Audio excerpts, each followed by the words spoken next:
Grand Matin Sud Radio. La vie en vrai. La vie en vrai, 6h37, une église du XVIe siècle qui part en fumée, scène désolante en Bretagne, dans le village de Bringolo, qui a été ravagée, cette église, par les flammes lundi soir. Philippe Thomas, bonjour.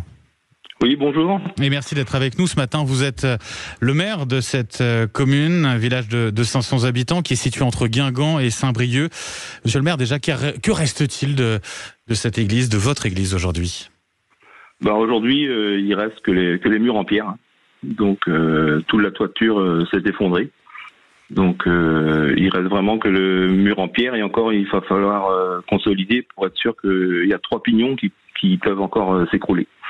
Il y a un risque d'effondrement sur ces pignons, très clair.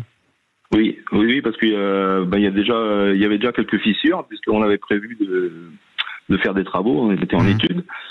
Et puis, avec tout l'arrosage des pompiers, donc les murs, ils ont également encore pris un peu plus d'humidité. Cette église... Ils ont fait un travail exemplaire. Oui, effectivement, vous avez raison de l'ajouter. Ils étaient nombreux, d'ailleurs, lundi soir. Oui, mais comme ça s'est embrasé tellement rapidement, attisé par le vent en plus, donc ils ont réussi à éteindre le feu, mais bon, ils pouvaient pas empêcher la toiture de s'effondrer et de brûler totalement. J'imagine que pour vous et vos administrés, ça a été une image terrible de voir votre église comme ça, l'église Notre-Dame, partir en fumée. Ah oui, on s'imagine, on voit ça que à la télé ou dans les livres ou dans les films. Même ce matin, quand on se réveille, on se dit non, c'est un rêve. Et puis non, finalement, c'est bien ça qui s'est passé. Et puis c'est un désastre. Et puis c'est le patrimoine qui est parti en fumée. Oui, parce qu'il y a des choses qu'on ne reverra plus. Cette église, elle est inscrite au monument historique, c'est ça ? Oui, il y avait le clocher. Bon, lui, il est toujours debout. C'était notre emblème. Notre logo sur la commune.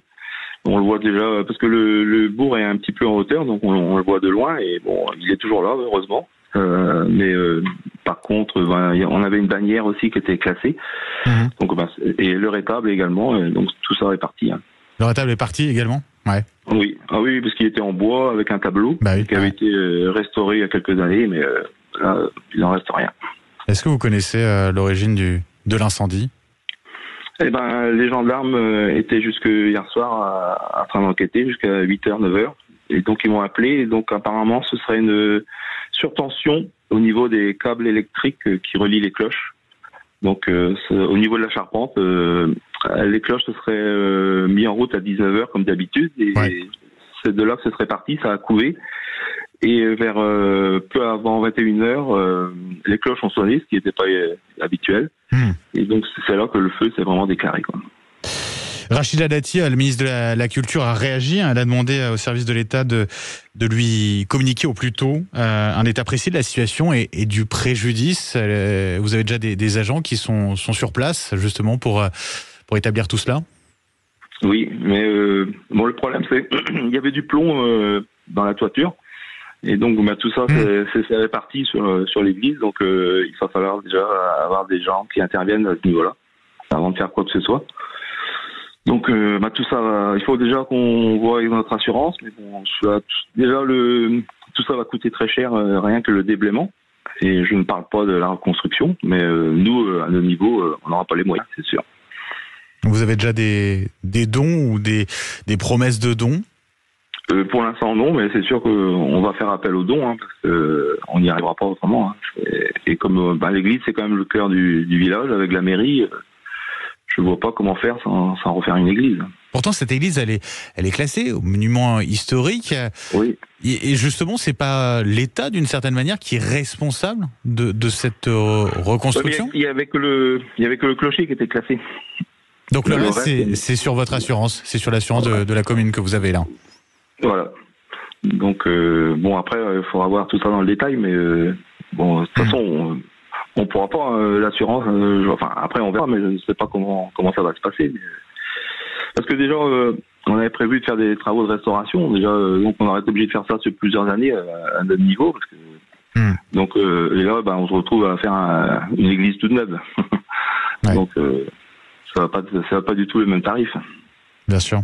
Vous appelez au don donc pour justement assurer cette reconstruction. Monsieur le maire, comment on peut vous aider très concrètement ?